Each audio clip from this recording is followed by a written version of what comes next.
In today's video, we are back with some NHL trade talk as the NHL resumes the post-Christmas schedule. Today, we're looking at the rumors around the Montreal Canadiens, Toronto Maple Leafs, Boston Bruins, New York Islanders, as well as the Pittsburgh Penguins. We have another recap of Day 2 of the World Junior Championship action. Lots of other updates and recalls and roster moves from around the entire NHL. All that coming up next.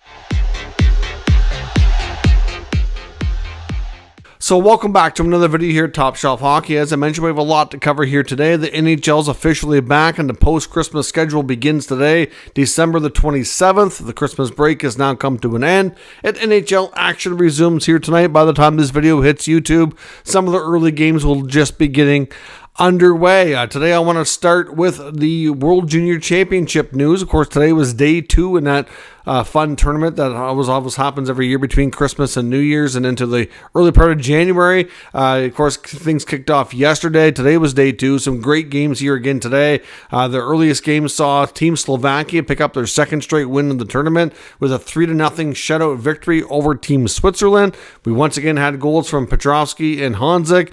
Again, Adam Gahan gets a 36-save shutout. That's another great performance from the Slovak goaltender. It looks like the Chicago Blackhawks found themselves a real gem when they drafted him in the second round in last year's 2023 NHL draft. At this rate, I know he's young. I know it's early, but I do think he has the potential to be the goalie of the future for the Blackhawks in a couple of years' time. It could be a real potential snag in the draft for Chicago there for sure. So another great win there for the Slovaks. Team Germany picked up a big victory today with a 4-3 win over Team Finland. That's the second straight loss for the Finns to start the tournament after a 5-2 loss to the Team Canada. The Germans with a 4-3 win today. They got 2 goals from Oswald. The shots on goal were heavily favored by the Finn team, of course, 43-28, especially later in the game. The German team managed to bend but not break and played well defensively. The goaltender played well. Ultimately, they hung on. At one point, it was looking like the Finns were going to pull off at least a potential comeback, or at least they were giving it everything they had. I mean, it was a real solid, fun, entertaining game to watch. The Finns did have a 3-2 lead at one point. The Germans came back with a couple of quick ones, took the lead, and they managed to hang on. So big win for Germany, which will help push them up. I mean, if the Germans end up in a situation where they probably have a good chance to beat Team Latvia, who they will play.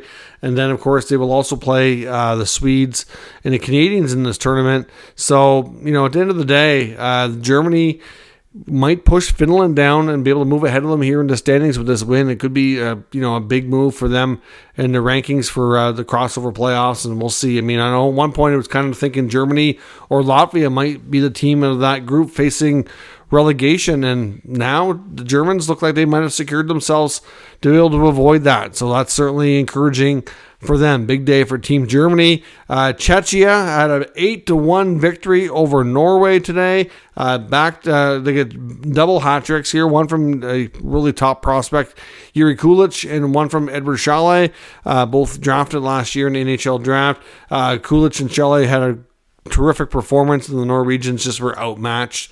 8-1 victory there. Unfortunately, Adam Jiricek was injured and is out for the remainder of the tournament. One of the top defending 2024 draft prospects. So that's unfortunate news for him and his team. And Canada picked up a big 10-0 victory over Team Latvia. It was quite a show by Macklin Celebrini, the projected first overall pick in the 2024 NHL draft. Celebrini is kind of putting up similar stats we saw Connor Bedard. I don't know that he's going to hit those levels by the end of the tournament because the competition is going to continue to get tougher for Canada. But a 5-point day for Celebrini, pretty solid day overall. He's looking really, really good, especially on the power play. Coyotes prospect Connor Geekie had a couple of big goals. Should have had 3 or 4, to be honest. He missed a couple of what seemed to be easy ones open net, but he did score 2. Fraser Minton, Team Canada captain, the Leafs prospect, scored a goal today. Matthew Wood had 3 points. Braden Yager also had a goal, and Matisse Rousseau, the goaltender for the Canadiens, playing his second consecutive game, picking up the shutout victory. The Halifax Mooseheads netminders looking really solid so far for Canada early in this tournament. Hard to believe he went through multiple drafts undrafted. I would suspect he'll have a good shot at getting a contract as a free agent to move up at least, at the very least, to the American Hockey League next year. He's looking like he might be a little bit of a late bloomer, but it's not unusual for goalies to kind of fall into that category. So it's been a real solid day of action at the World Juniors. It's 2 days in the books now. Tomorrow only features 2 games with a bunch of teams actually having a day off. A lot of teams played back-to-back in the first 2 games, so they get a rest tomorrow. Tomorrow we'll see the United States battle Team Switzerland in both in their second game of the tournament, and Team Sweden battle Team Germany in their second games of the tournament as well. Lots of other NHL roster moves, a lot of recalls, mostly after the Christmas break. Of course, a lot of teams sent players to the minors if they were, since they were going to be having, an extended stretch of days off. But the Carolina Hurricanes recalled goalie Antti Ranta, of course, who they put through waivers the week leading up to Christmas, and unfortunately had to send him down. He did get to play in 2 games, and he did do pretty well. He did have a 1 victory, and the other game they lost in overtime. But either way, at least he had a couple of solid performances, and he's going to be recalled here to get another shot. So I don't know how this is going to work exactly. I would suspect they're still going to be more likely to want to play with Kochetkov being the starter, but we'll see what Ranta can do if he gets back into action. There's still rumored to be looking at options to maybe bring in another goalie with the absence of Freddie Anderson being uncertain. But yeah, Ranta has been recalled, and we'll see how that goes. A bunch of other news, especially around goaltending. The Nashville Predators have recalled their top prospect goalie, Yaroslav Askarov. Apparently, it looks like Kevin Lankinen is ill, so Askarov has been recalled to back up UC Saros. In New Jersey, an interesting move as well. They've recalled goaltender Nico Dawes, and when asked about it, head coach Lindy Ruff didn't get into the fact that there was any kind of injuries or illness going on with his goaltending tandem, Vitek Vanacek or Kira Schmid. He said that Dawes has been recalled to get NHL reps. So they want to give him a chance to play. And in tonight's game, I know when they were going for warm-ups, it looks like Kira Schmid is sitting this one out, and Vanacek is starting with Dawes backing up. So obviously, looks like, maybe they're going to try to maybe put Schmid down to the minors. I'm not sure what the plan is here, but they do want to get Dawes some time at the NHL and give him a shot. So we'll see. We know the Devils have been one of those teams that have kind of had some inconsistent goaltending and are struggling to find solutions and answers. And maybe before they make a trade, they want to kind of see what else they have in their organization internally before they make any moves. Obviously, it would save some assets if they could find the solution without doing so. Some other recalls are to fill out some rosters here as well. We saw the Washington Capitals recall Ivan Mironichenko and Hendrix Lapierre. Of course, they were both out for a couple of games leading into the break, sent down during the break, and now they're back. The Capitals are also expected to be getting TJ Oshie back here real soon. Max Pacioretty should be available in the very near future as well, and the Ethan Bear signing also should be made official probably sometime in the next few days. So the Washington Capitals could be getting an infusion here of talent coming back to help them, and we'll see how that impacts their roster. Certainly all great players, so in theory they should be a stronger team in the second half of the year if they can stay healthy. Same goes for the Ottawa Senators, who sent down Angus Crookshank and Yuri Schmeichel ahead of the Christmas break. They've both been recalled and will be in the lineup tonight as they do battle with the Toronto Maple Leafs. And the Detroit Red Wings have also recalled Jonathan Berggren, Austin Czarnik, and Simon Edmondson, all on emergency basis. And they've had to put Christian Fischer on IR, retroactive to their last game prior to the holiday break. So the Red Wings with a bunch of recalls there. We'll see how they make out here in the coming days. They had really not a great stretch since Patrick Kane's joined the team. Not blaming this on Kane because it's certainly not his fault, but because Kane himself has played well. But the record, even the few games leading into the Kane signing being official, they haven't really done that great. They've been, since they had a 5-game winning streak early in the season, they've been actually at or below 500 the rest of the way. So it's a concerning trend for Detroit for sure, and they find themselves ranked 22nd in the league. It would now be in a draft lottery as of today, so I think they're certainly kind of concerned about their team overall health and where things are going here, and trying to kind of get things turned around. Now, in the rumor mill for the NHL, it's expected now that the NHL trade freeze or the roster freeze will be lifted, of course, as of midnight tonight. So going into tomorrow morning, that will no longer be in effect, and we can see moves made. A lot of NHL insiders feel like there's a good chance in the next few days we could see some activity, particularly in the goaltending market. Lots of teams looking for goaltending help, as we mentioned, with teams like the Hurricanes recalling Ranta, the Devils recalling Dawes.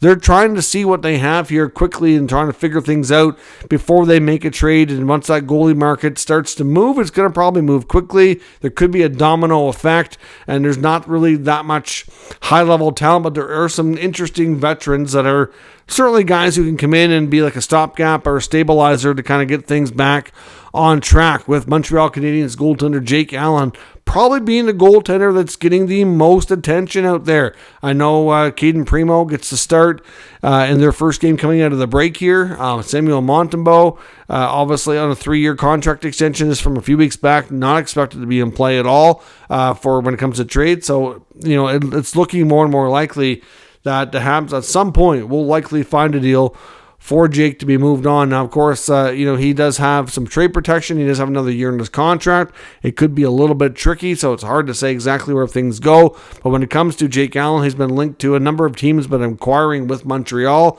We've heard the Edmonton Oilers, the Carolina Hurricanes, the Devils, the Sabres, even the Seattle Kraken, all reportedly have had at least some varying degree of conversations with Ken Hughes and the Montreal Canadiens about his availability and to see if there's a fit there. It's difficult to say at what level the talks reached, or if there's anything, really kind of close. I don't know if we can get to that point here just yet. I know Pierre LeBrun even alluded to the fact that the Toronto Maple Leafs were dipping their toe in the goalie market. I don't know that they would be able to handle a contract like Jake Allen. I think they would, if they do bring anybody in, it would probably be somebody on a lesser contract. But with the injury to Joseph Wall and the inconsistent play of Samsonov, they're concerned for sure. They got to rely on Marty Jones to get the job done. He's been okay. I think he's had some good games, but he's had a couple of not iffy ones, you could say. He does get the start tonight against the Ottawa Senators, so we'll see how that goes for Toronto. But clearly lots of teams out there in the goalie market, and Jake Allen being, like I said, probably the most discussed veteran goaltender out there that appears to be, I don't know if it's a foregone conclusion, but as close as you can get, that likely will be dealt. So we'll see. Montreal also very much in the mix, getting lots of conversation when it comes to Sean Monahan. There's a lot of NHL reporters that feel that Monahan is the absolute best option for Toronto to acquire. We know the Leafs, if they want to add to the deadline, and they will certainly want to, there's no doubt about that they're looking for probably a number 3 center and add a little bit more depth on the blue line.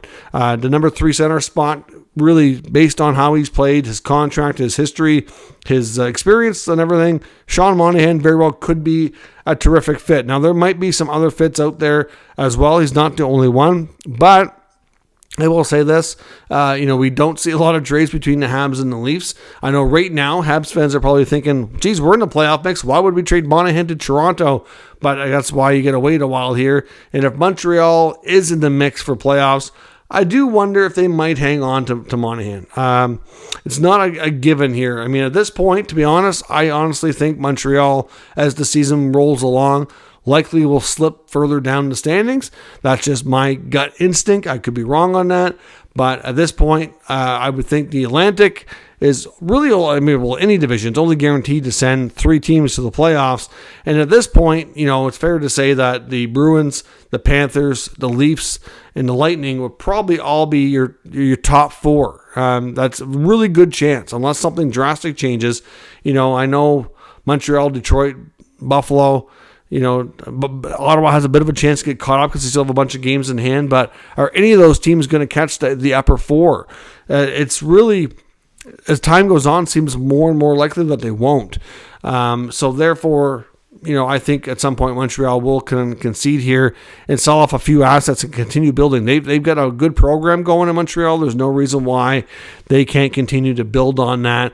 And there's no need to be hanging on to players, really, if you don't think you're a Stanley Cup contender. So I do think there's a good chance if they get the right offer from Monahan, they'll pull the trigger. And there's a lot of people out there feel that the Leafs are the best fit. So we'll see where things go on that front. I know in Boston there's still a lot of talk, especially with sending Matt Poitras to the Canadian junior team for the World Juniors.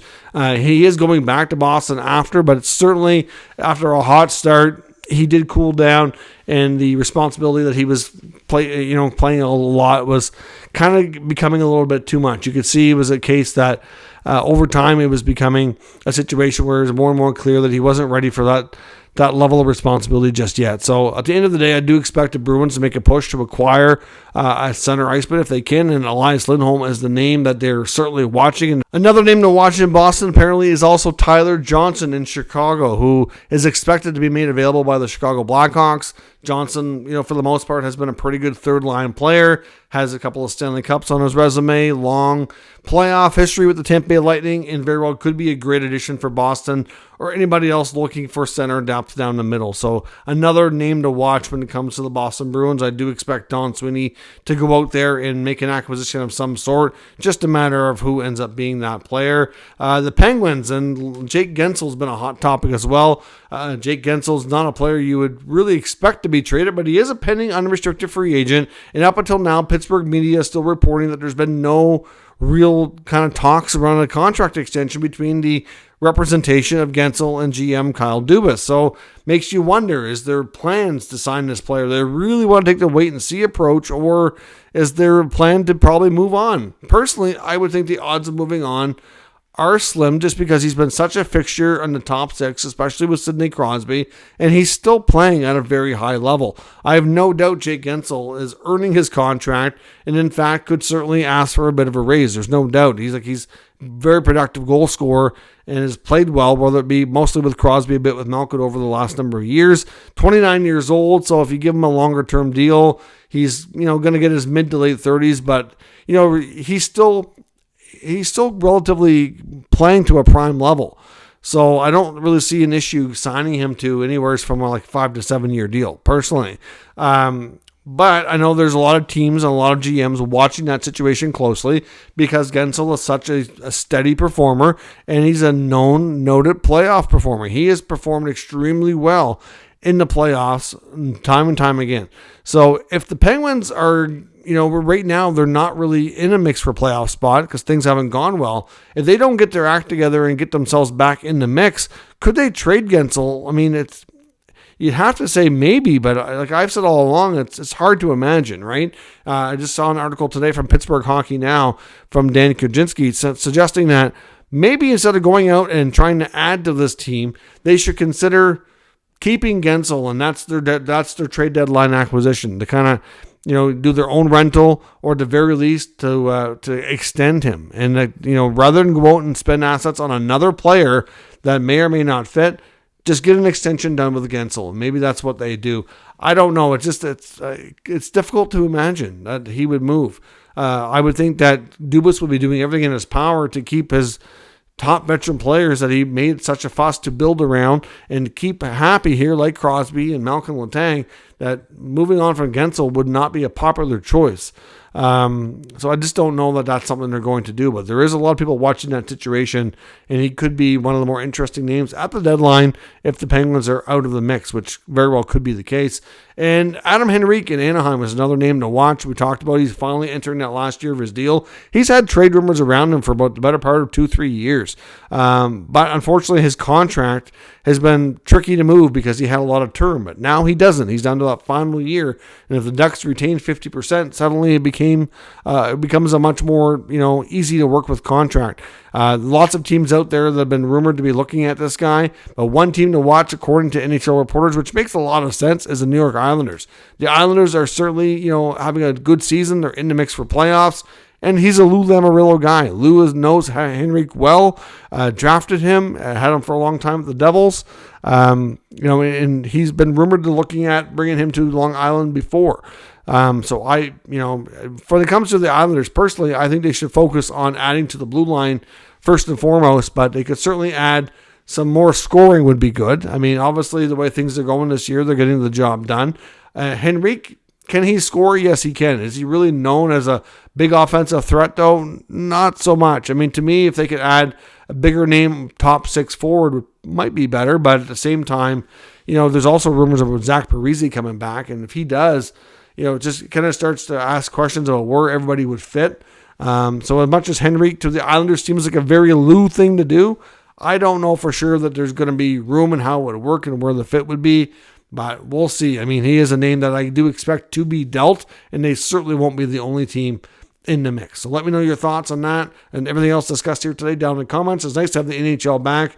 Games will be going on pretty much now as I finish this video. So certainly hope you enjoy the games tonight. Let me know your thoughts on all the news and rumors in the comments below, and we'll discuss further. And if you're new to this channel, of course, make sure you subscribe and stick around. We'll keep you up to date with the latest news, rumors, and analysis of all 32 NHL teams.